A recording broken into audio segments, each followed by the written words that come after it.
do here is look at what you should have already learned from that first lab dealing with Kepler's first law, where you actually measured the eccentricity of an ellipse. Now, there's a couple different ways you can do it. In this case, we used things like aphelion and perihelion, but there are a bunch of different ways. A couple things that you should know, though, is that there are different parts of an ellipse. The main thing we want to look at are these foci. All right, there are two of them. But other things that you may have already known, there's things like the major axis, which is this really long part, and the semi-major axis. You can use that semi-major axis and this distance between the foci to actually measure eccentricity. There's things like the minor axis. But when we're looking at an orbit, really this is what we get. And what you should know is that from Kepler's first law, that a planet's orbit is an ellipse with the sun at one of the foci. All right. And what we're going to be doing here is measuring the eccentricity again based on distances that the planet or moon or whatever it is orbiting. So first off, a couple places that you need to know. All right, for example, perihelion. Perihelion is also known as perigee, and that is the closest point in an object's orbit. And then you have apogee or aphelion. This is the most distant part of its orbit. We're going to use these 2 points to calculate eccentricity. So here's our equation. That should look familiar. You've already done a bunch of these calculations. This is just another example. All right, so if we're going to calculate eccentricity, which is again how flattened or stretched out an ellipse is, we need to take 2 measurements. So we're going to measure the distance from the sun to the farthest point in an orbit, and again that is apogee.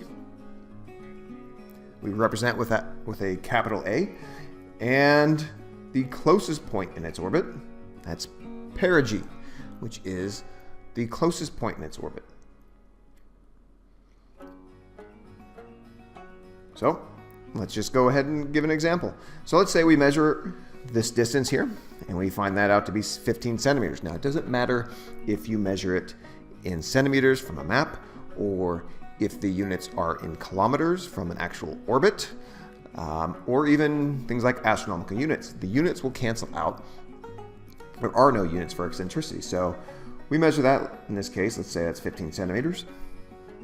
And then we measure perigee, which is that most closest point in its orbit. Let's say that's 3 centimeters.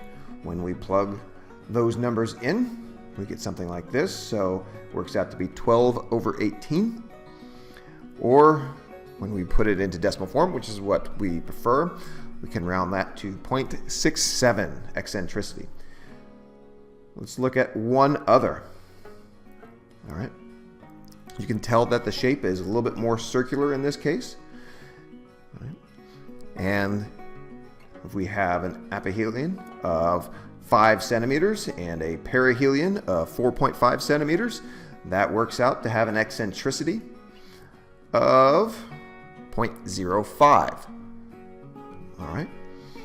Now, some other really important things to know about eccentricity.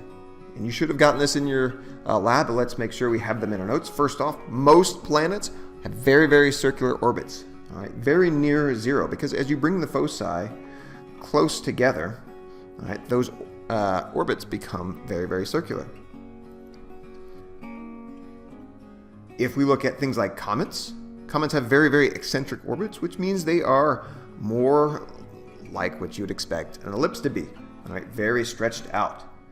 Now, if you are measuring out these aphelion and perihelions, you should know that eccentricities above 1 are pretty much impossible, except for things like Oumuamua. I think I'm pronouncing that correctly. This is something that was discovered in late 2017, and it looks possibly something like this. Now, Oumuamua actually has an eccentricity of greater than 1, which means it's not actually orbiting our sun. All right, it's just kind of passing through our solar system on a hyperbolic path. And I'm going to leave a link in the description, or you can actually click over here and see a really neat video by PBS Spacetime talking more in depth about what this thing is, and yeah, it's pretty cool. So go check them out.